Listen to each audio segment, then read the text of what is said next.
Buongiorno, buongiorno, ma soprattutto buongiorno dal vostro Simone Antolini. Cresce, ma soprattutto cresce la febbre per il derby contro il Vicenza. E in città si sono già visti i primi tifosi vicentini e qualcuno è già corso ai ripari. Andiamo, ma soprattutto andiamo a sentire qualche testimonianza. Sì, è vero che passate qua stamattina e sarà sta il 6-700, a c'è proprio paura. Dico, adesso si fa. A scappo, adesso fa adesso. Adesso scappa in casa e dico, non so, mi travesto. Non so, da mucca.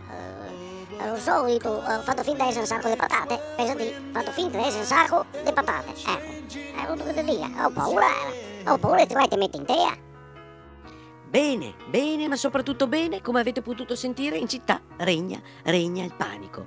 C'è chi è corso ai ripari, chi si è travestito da galina, chi da pulsino, chi da ranocchio, chi da mucca, chi si è mimetizzato, chi da tappetino, chi magari anche da coniglio, questo da me così, chi da liga or, liga bisso, chi da tronchetto della fortuna, qualcuno da topo, qualcuno da elefante, qualcuno addirittura da ragosta, da maiale, da ape, chi da can.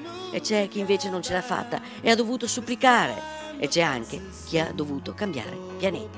Bene, speriamo che tutto volga per il meglio. Da Simone Antolini è tutto. Un grosso ciao. Oh, Vecchio, e tu visto la nuova applicazione per spedire le cartoline dall'iPhone e l'Android? Oh, ti spedisci le cartoline come una volta era. Te fai la foto, te invii e ti arriva la cartolina vera a casa. E si chiama Iscrivito. Oh, vuoi scaricarmela mi? Ciao, wamba.